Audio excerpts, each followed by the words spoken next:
morning, that's that. The morning song is Cabaret in the White Book, Under Sea.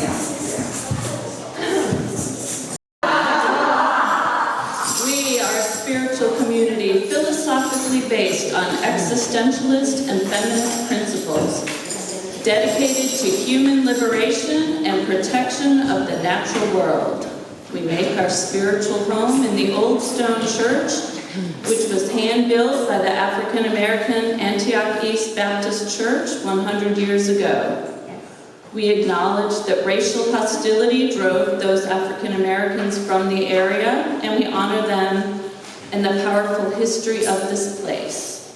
We also acknowledge that in the 1800s, the Muskogee Creek people were driven from this land, and we support justice for all Indigenous peoples.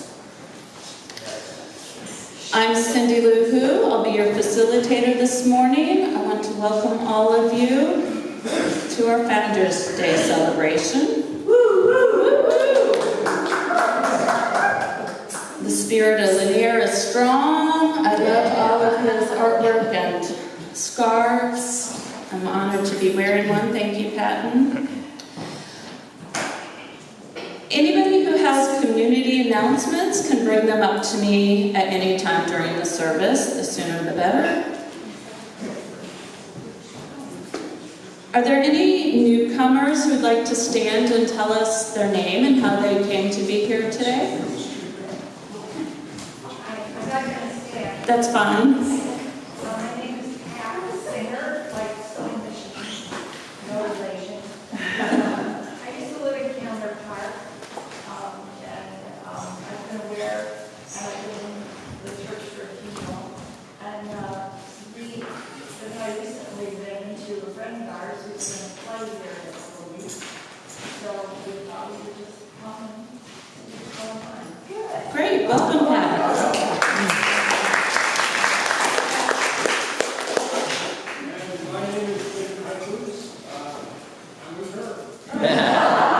Did you say your name is Jim? Is your name Jim? Jim? Welcome.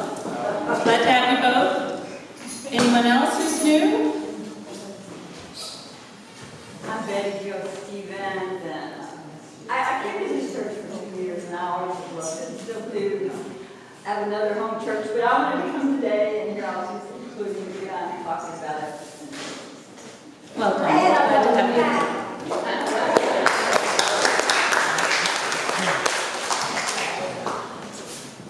I'm Peggy Safecash, and I saw an ad in the Druid Hills little paper for coming to a waltz thing, and I didn't really care so much about that, although I love to dance, but I noticed that there was an existentialist church near me, and I was like, wow. Wow. Or I guess you're not even a church, you're a congregation. Right. Yes. Right. So that's why I'm here.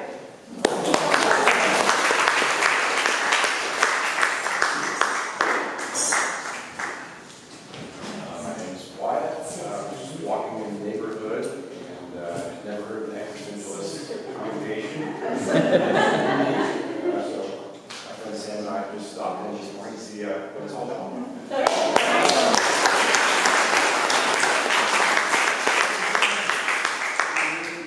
Well, we're glad to have all the newcomers and all the old friends be here today. It's a special day for us, and we recommend that you come back a few times. Every single time is going to be very different from the next. See if it works for you, but we welcome you. Cindy Lou. Thank you. On our program, we have a little tear-off sheet that is a connection card. You can put your name and your address. And if you'd like to get more information, you are not obligated. We will not be knocking on your door. This is just a friendly way to keep in touch. I have a few quotes for fall. Life starts all over again when it gets crisp in the fall. F. Scott Fitzgerald. Autumn carries more gold in its pocket than all the other seasons. Jim Bishop. Autumn is a second spring when every leaf is a flower. Albert Camus.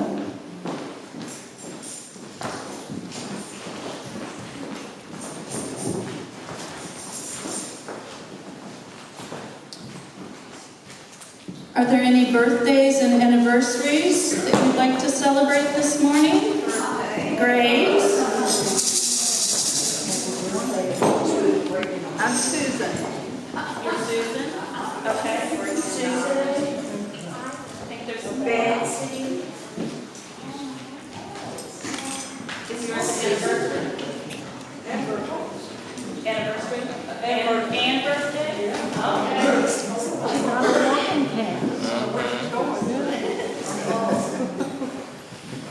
So let's sing birthday first to Susan, and then we'll do another birthday for Betsy, and then anniversary song. Okay. To Karen and Betsy. La la la la la. Happy birthday to you. Happy birthday to you. Happy birthday, dear Susan. Happy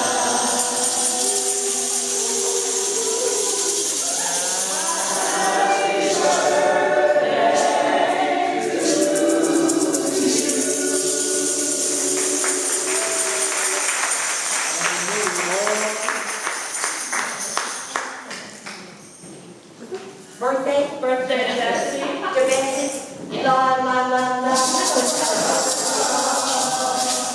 Happy birthday to you. Happy birthday to you. Happy birthday, dear Betsy. Happy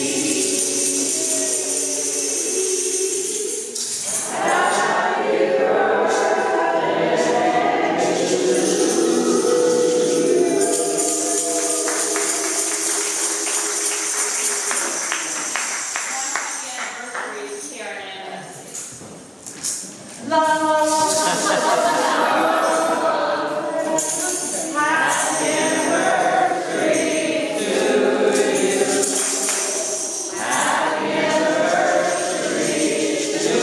to you. Happy anniversary, dear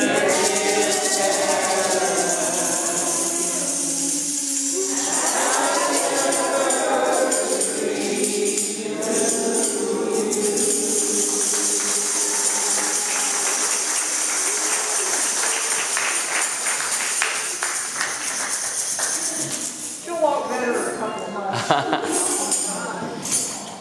Now please stand if you're willing and able to sing another congregational song. This one is One Day Yahoo, which Jean will walk us through. One Day Yahoo.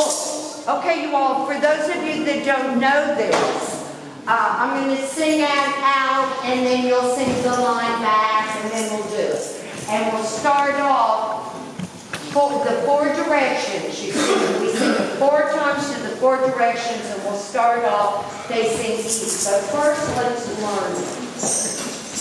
And this is cheer from the church.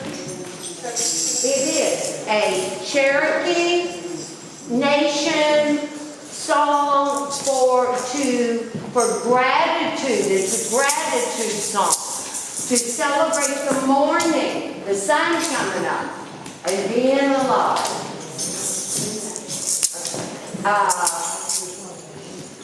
When they are home, when they are home, when they are home, when they are home, when they are, when they are, when they are, when they are, oh, oh, oh, oh, hey, oh.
It's always exhilarating. Get your blood pumping. If anyone has arranged for youth to go downstairs, now is the time for that to happen. And Marsha's going to save all her talking for when she comes up here, so I'm going to read a few more quotes. By all these lovely tokens, September days are here, with summer's best of weather and autumn's best of cheer. Helen Hunt Jackson. September days have the warmth of summer in their briefer hours, but in their lengthening evenings, a prophetic breath of autumn. Rowland E. Robinson. The old summer's end melancholy nips at my heels. There's no school to go back to, no detail of my life will change come the onset of September. Yet still I feel the old trepidation. Sarah Holland. No one has brought me any community announcements. Does anybody have any they want to share and bring up here? What about the band book thing? Tell me. I don't have it. I don't know. Nobody brought me anything. Come here, Mary. Come here. I don't know what's next. We're having a festival. Saturday, October 7th, from 2 to 4. There are flyers back there. 2 to 4, we're going to have people reading from banned books. We may have our city councilman, I don't know who else is going to come. But Elise Witt and Nick Kenny are going to do music. So and they're going to sing some band songs. So come, spread the word. October 7th. October 7th. Remind me. Does anybody else have any community announcements? Are we having a potluck after this service? So please stay for a potluck, whether or not you brought anything. You can nosh and spend some time with friends. Now we offer a time of silence. I'll give you 5 minutes, and I will ring the chime when that 5 minutes is over. There are candles on both sides of the room. Feel free to stand up as you need to or would like to. Just be respectful of everyone's time, breathing together. We'll start now.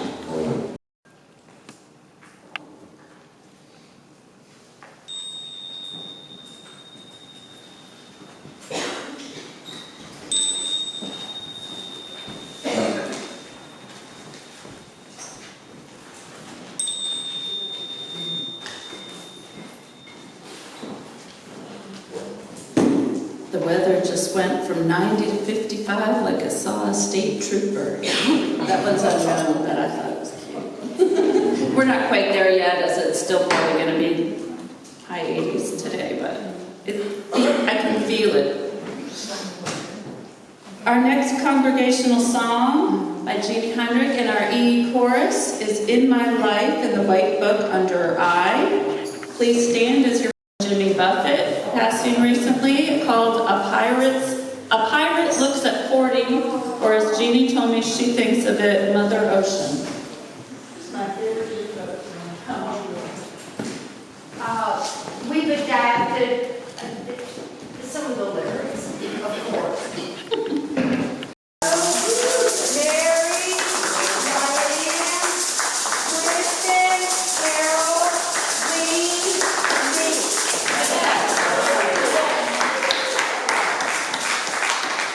That is beautiful.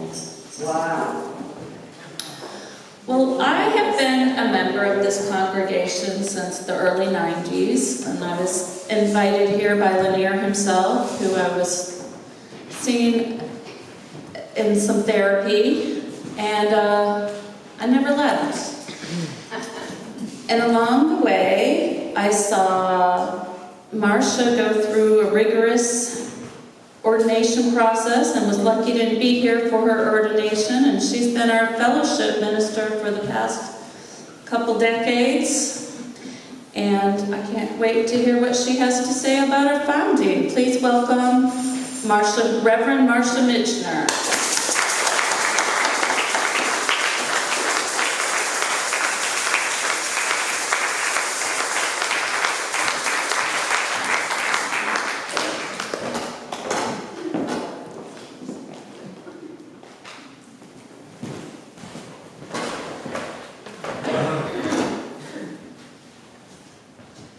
We're not going to say how many decades. But boy, has it been a wild ride. Wow, it's great to see you all here this morning. Great crowd, lots of energy. Thank you, E. Chorus, y'all are great.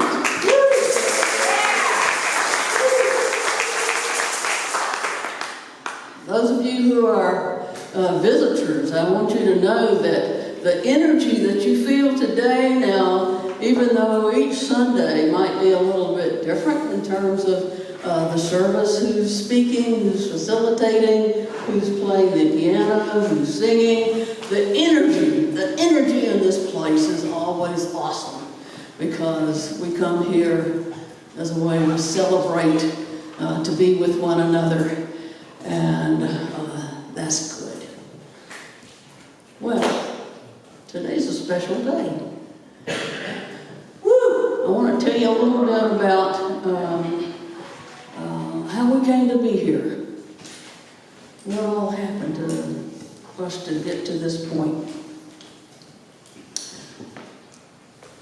Our founding minister, Reverend Lanier Clance, and boy is his energy with us. The beautiful scarves that you see hanging in the windows that Lanier created. The beautiful creative artwork on the walls that he did after he retired. And just the way that we are as a congregation, that energy is so reflective of what Lanier was trying to create decades ago.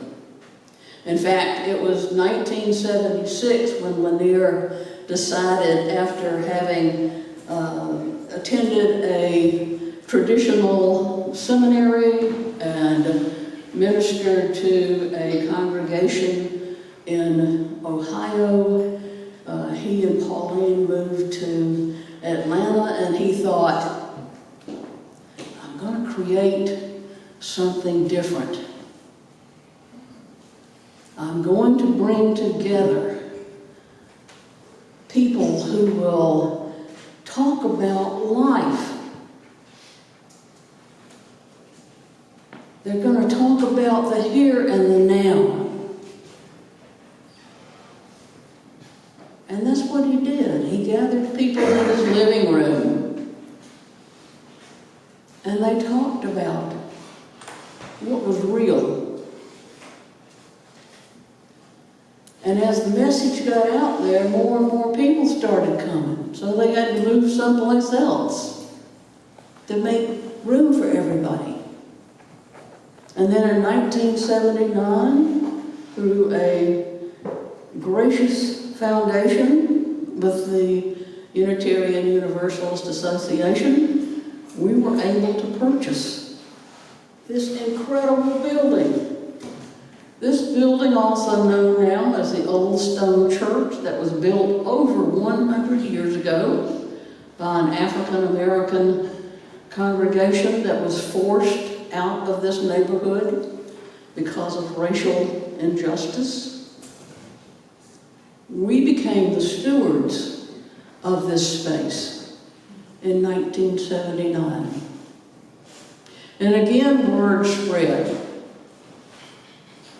More people started coming. Lanier stood up here in his finery. Lanier, as those of you who have been here for a while know, Lanier loved to dress up. He loved his earring.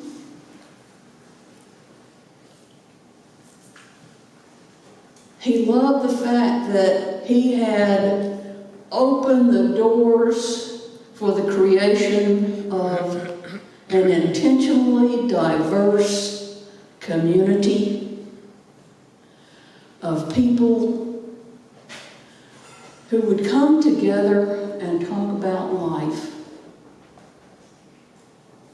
who would talk about the challenges that we face in life, who would frame this in existentialist principles of how do we deal with what happens to us each day. Acknowledging that every one of us here experiences life uniquely. We all have our unique experiences of what it means to be in this world.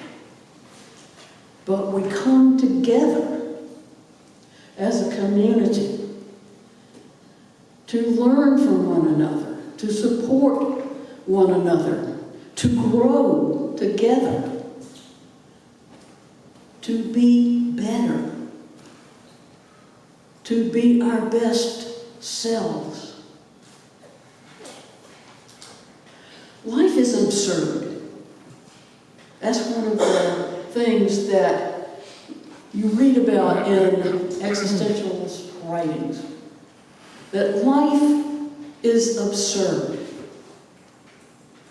It is up to us, each of us in our own way, to decide what is the meaning of life.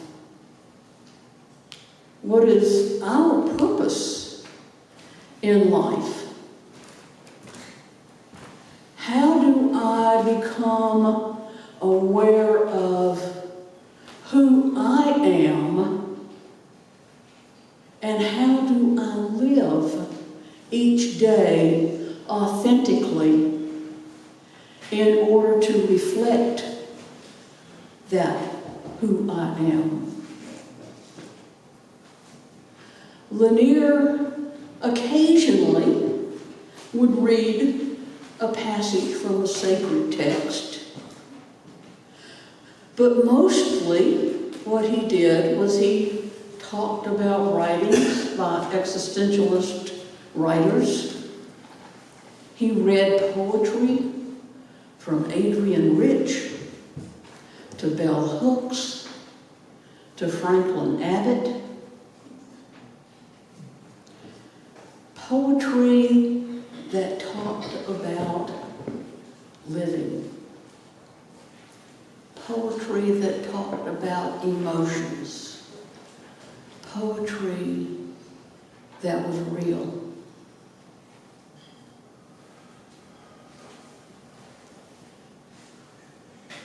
Lanier gave us an incredible legacy. He gave us a legacy of strength and of purpose, of seeking answers, not expecting to open a book and find an answer in a book, but rather to read a book, to get your mind thinking,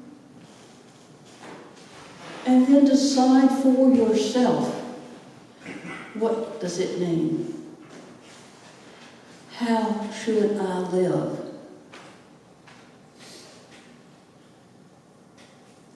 Not to depend on a set of standards, a set of rules, a set of commandments,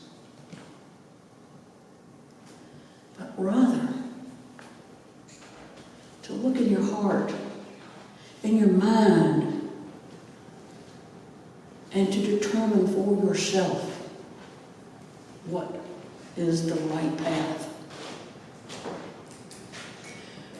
We recognize that there are many spiritual paths to truth. There's none that has a hierarchy over another. It's what is inside of us that matters, and how we choose to make that decision.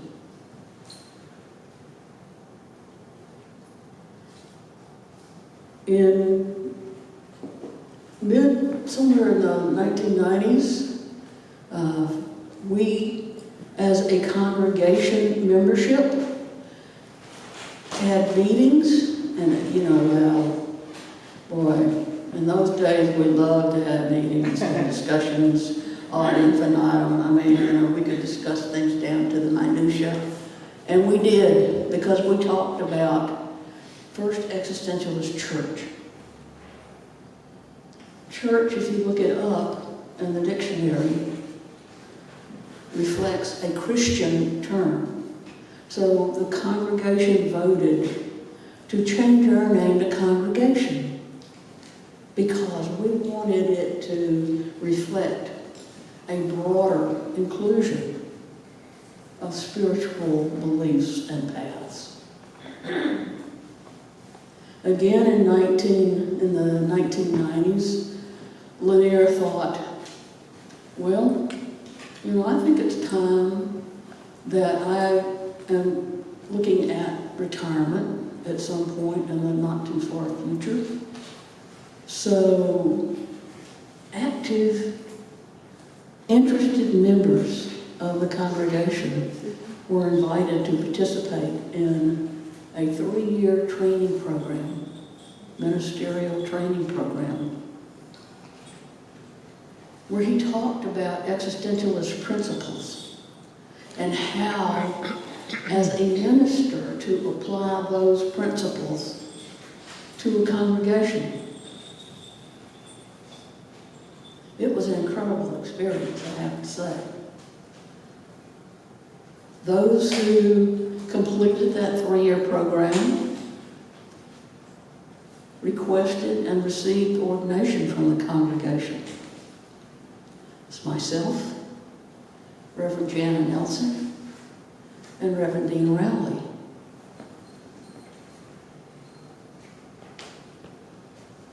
In 2000, Lanier did retire. And so what we kind of jokingly, half joking, call the unholy triumvirate of myself, Reverend Jana, and later leader Duncan Teague, became the leadership of the congregation. And we did that for quite a few years, and then the congregation voted to become a fellowship. A fellowship led by a board of directors, but supported by guilds, membership, and a fellowship minister.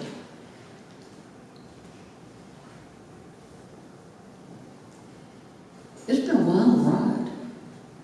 Those of you who've been here for a long time, if you remember, our activities ranged from and wonderful, delicious Wednesday night suppers, where people sat around and shared what had gone on with them for the week, shared good food.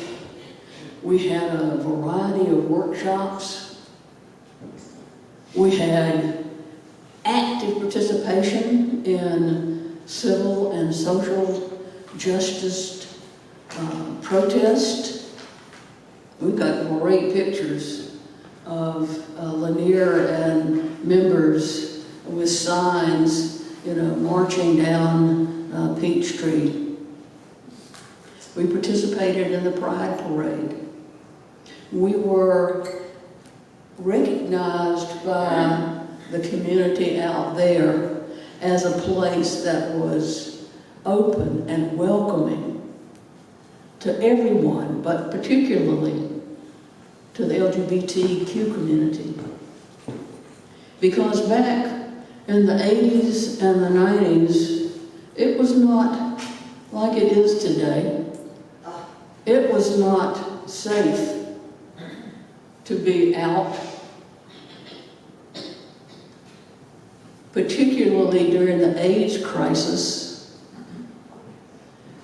We had men who would come who had been ostracized and shut out by their families because they were HIV positive.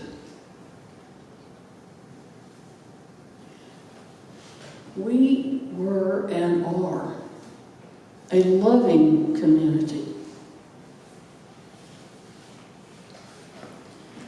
In addition to those things, we had the most awesome dances and parties.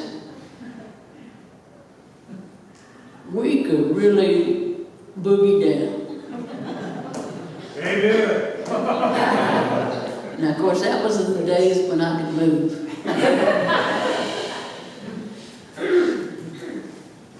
But we had such a good time.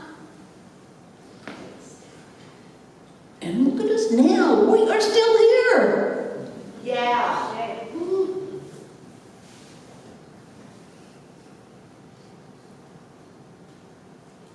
Some people felt when Lanier retired that our congregation would not survive. Lanier was so charismatic.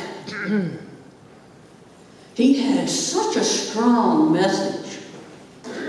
He could talk about a dream that he had the other night, and it would be something that throughout the week I'd be thinking about. Oh yeah, that's what he meant when he was talking about that. Because he talked about real life. And he did it in a way that engaged everybody.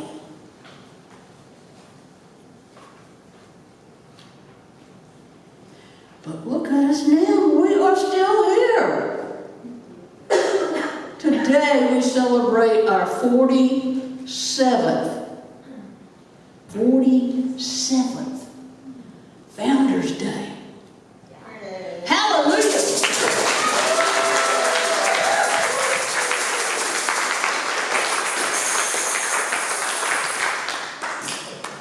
I mean, we really have something to celebrate, y'all. Lanier built a foundation, helped us build a foundation that was strong, that would survive his passing, that would survive time and how culture changes, how the world has changed, how people come and go. But he built that, helped us build that foundation so that we could still be here today celebrating our 47th anniversary. And I think that's pretty awesome. I've asked several members of the congregation, active members of the congregation, to give us just a very brief idea of what they might have thought before they came to the congregation about existentialism or about life or how to live it, and then what they might have learned from coming here that they use to live their life. I'd like to ask one of our founding members, Bill Reed, if he would come. I don't know, Bill, if you're more comfortable being down on the floor with the mic, or if you want to come up here, whichever you feel best about to share with us.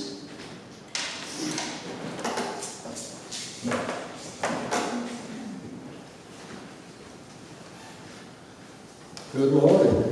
Morning. Well, Marsha's already covered everything, so I don't have much to add. I've been a member here 45 years, since I was age 34. My mother had passed away, and I had just gone through a divorce. And I was seeing Lanier Clance in therapy, looking for some meaning and purpose in my life. She suggested that I might try this community out. At the time, it was meeting at the YMCA in Decatur before we moved into this building. And went to the Y, and there were 10 or 12 people in a room that sat maybe 100, 150. So I figured this is a very optimistic group.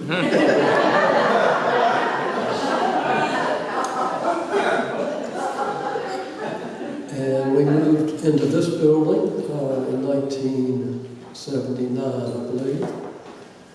And we grew.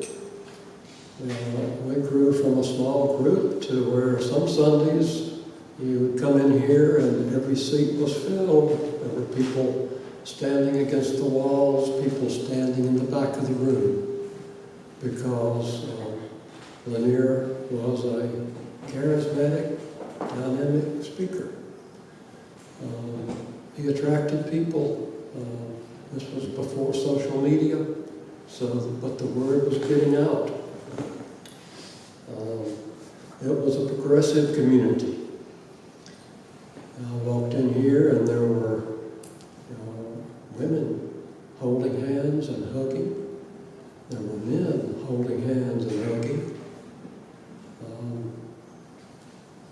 And of course, men and women holding hands and hugging. It was not like any church I had ever been to. And of course it changed from church to congregation along the way. The things that stand out to me, looking back over the years, is that this congregation has had a spiritual emphasis, not a religious emphasis. There's been an intellectual discussion of belief systems, but there has not been religious dogma. There has been a search for questions about what you believe, but there's been no attempt to tell you what to believe. And all this was done in a non-confrontational manner, just respectful of other people and having different life experiences and different understandings of what life is all about. There's been an emphasis on personal authenticity. A search for meaning personal meaning. What does life mean to you? What do you believe? There's been an emphasis on being here now.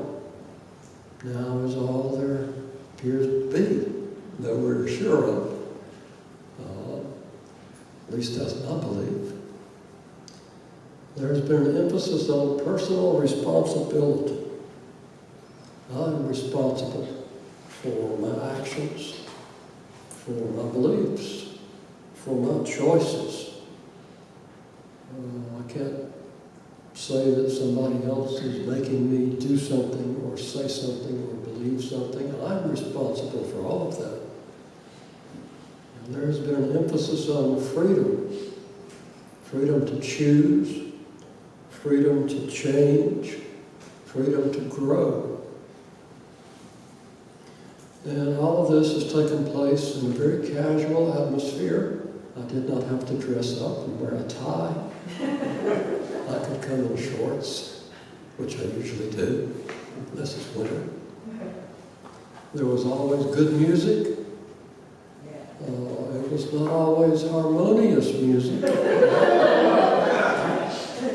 Lanier often said that there was harmony in our disharmony. And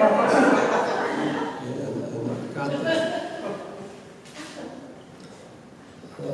There was dance, lots of dance, and art, and music.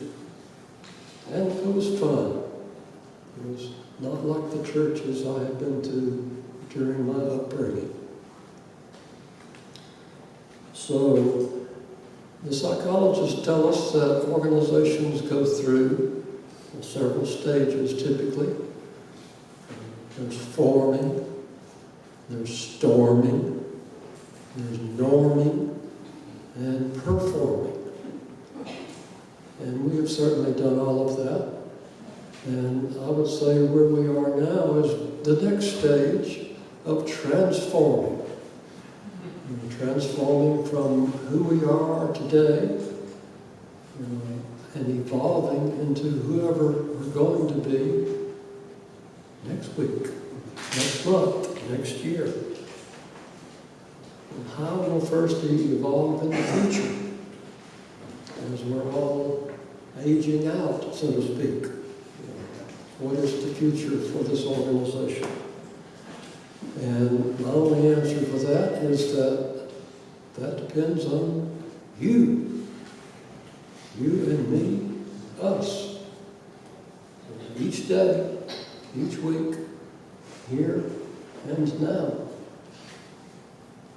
So, happy day, y'all.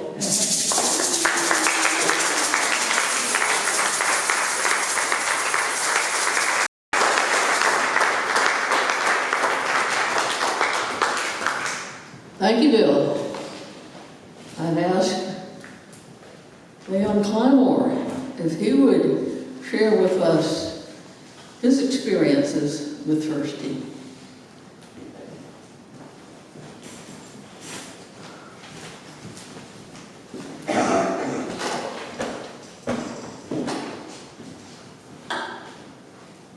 Good morning.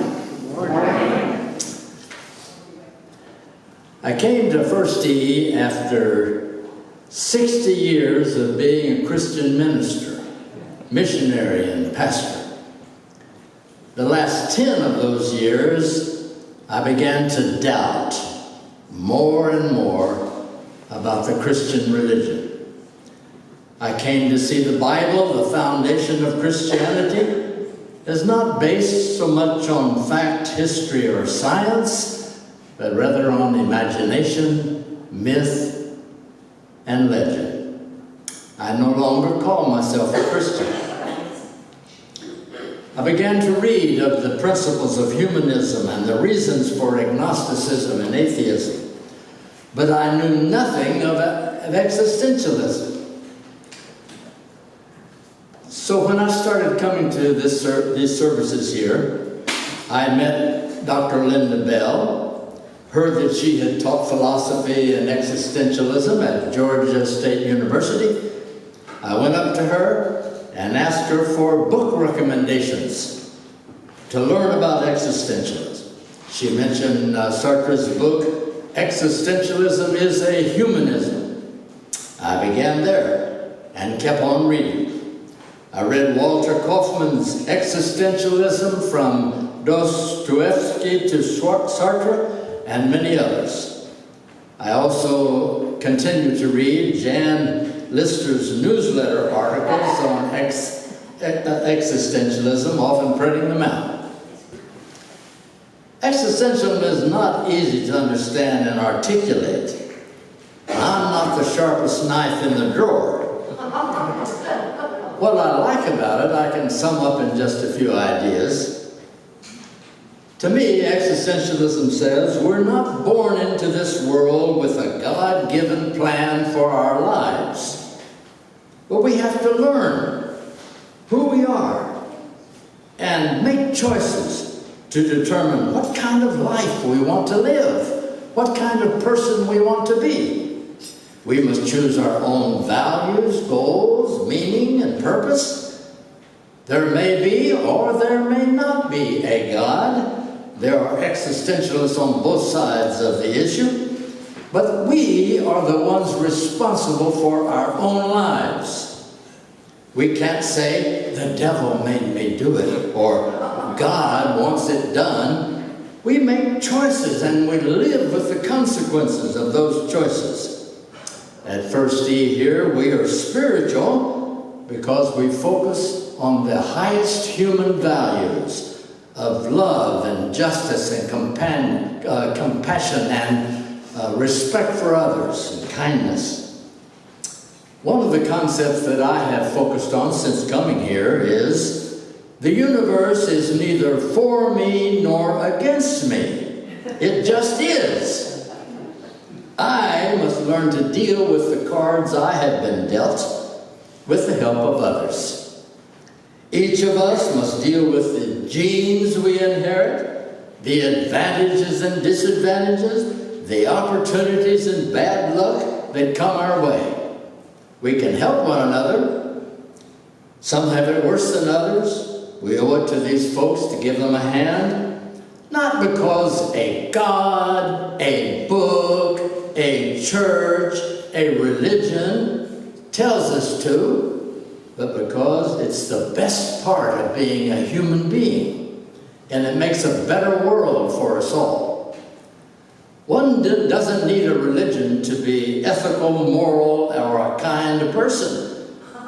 Some argue that atheists are, in a sense, more moral and ethical than religious people because they do the right things, not for reward in heaven, nor fear of hell, but because it's the right thing to do according to their own values. Amen. After almost 4 years here at First E, trying to live out the principles of humanism and existentialism, I have noticed that it has affected my life. I am a little less judgmental of other people. A little. I'm more able to say, your choice. I hope it works for you. I'm more loving than I used to be. I don't know why, but I just am. Ask my wife. Existentialism urges us to be authentic, be yourself, don't lose yourself in living according to other people's opinions and rules. And I find myself saying to myself as I contemplate an action, it's your choice, Leon. Is that what you want to choose for yourself? Because your choices will shape you as a person. Don Cupid, a noted theologian, wrote, "Religion, I say, is about the way you commit yourself to your own living and your life task. Religion is about deciding what you are going to make of your own life." That, for me, is existentialism. Thank you.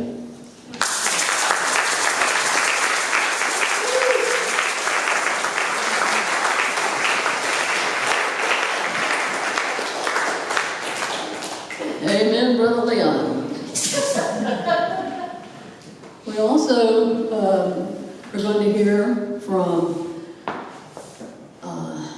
Sue King about her journey and what it means to her to be a member of First Existentialism.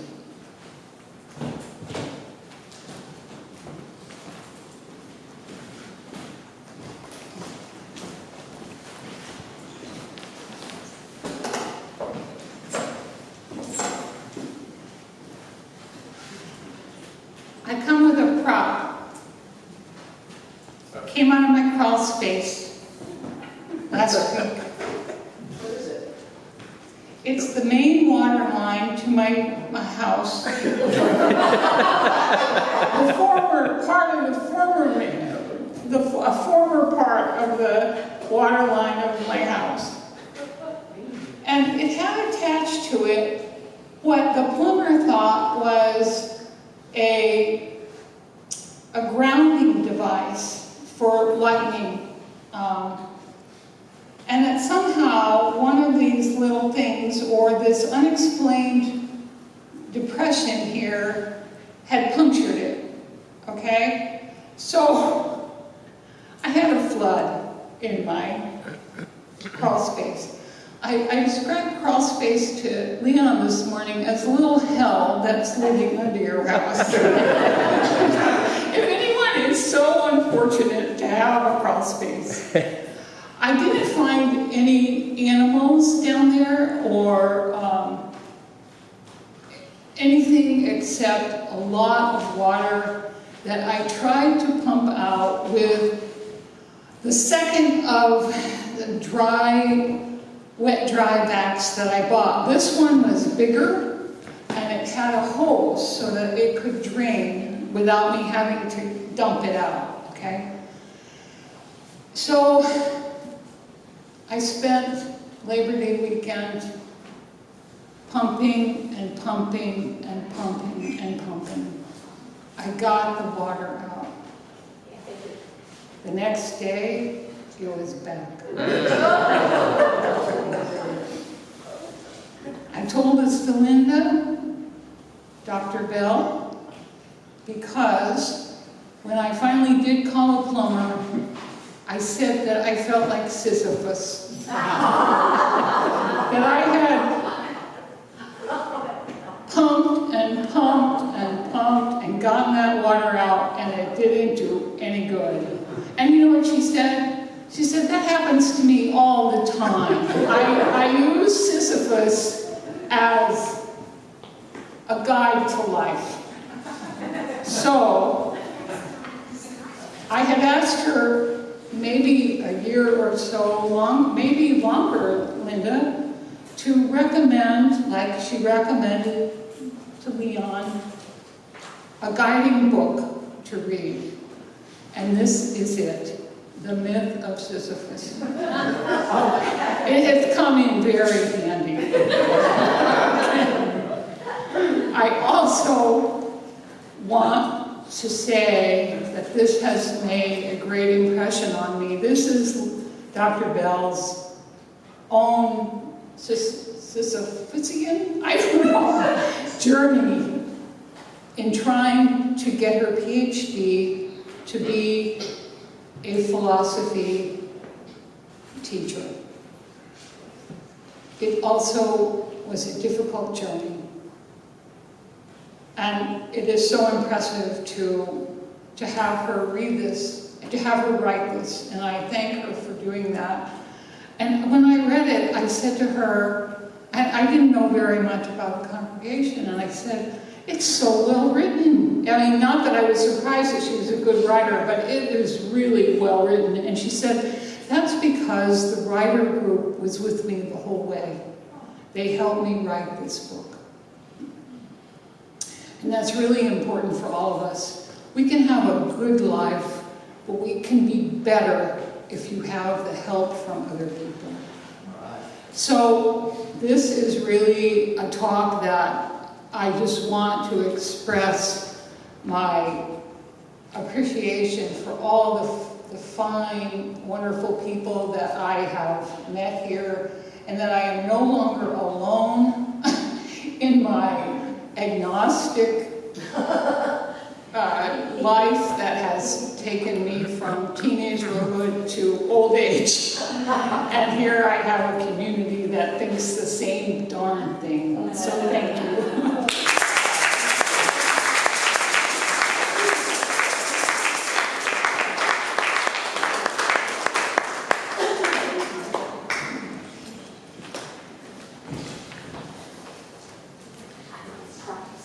Each one of us has our own story.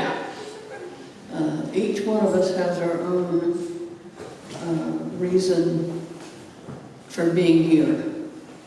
Each one of us finds our own purpose for walking through each day. It's wonderful that you have chosen, and I use that word very specifically, that you have chosen to come here, to spend your time with us, to share whatever it is that you get from the community of people, from listening to what each one of us says, to feeling the music, letting it be inside you.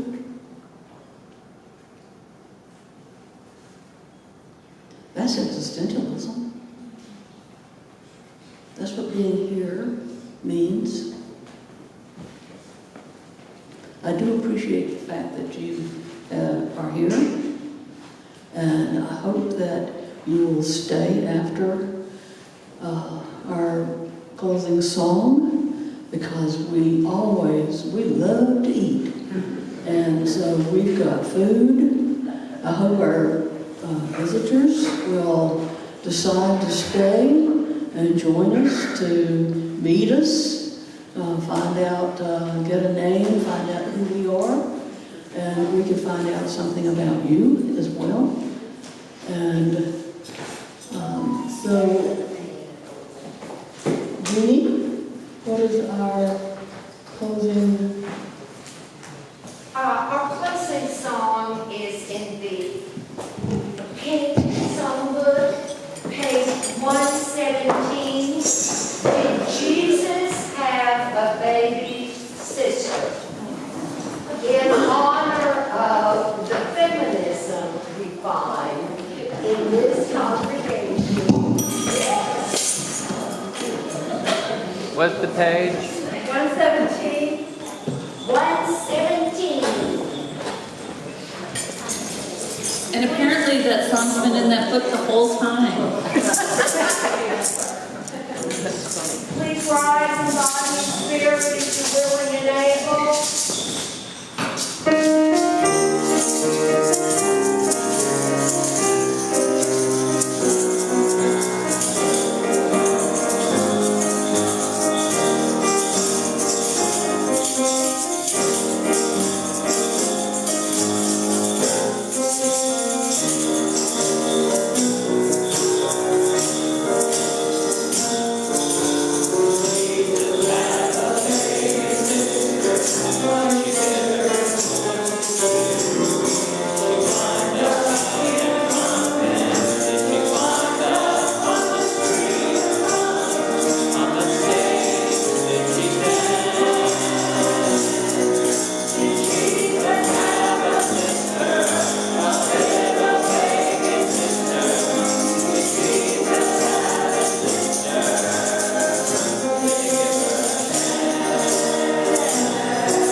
September, we will wander through the warm winds of summer's wreckage. We will welcome summer's ghost, Henry Rollins. Please stay and commune with our spiritual family of choice.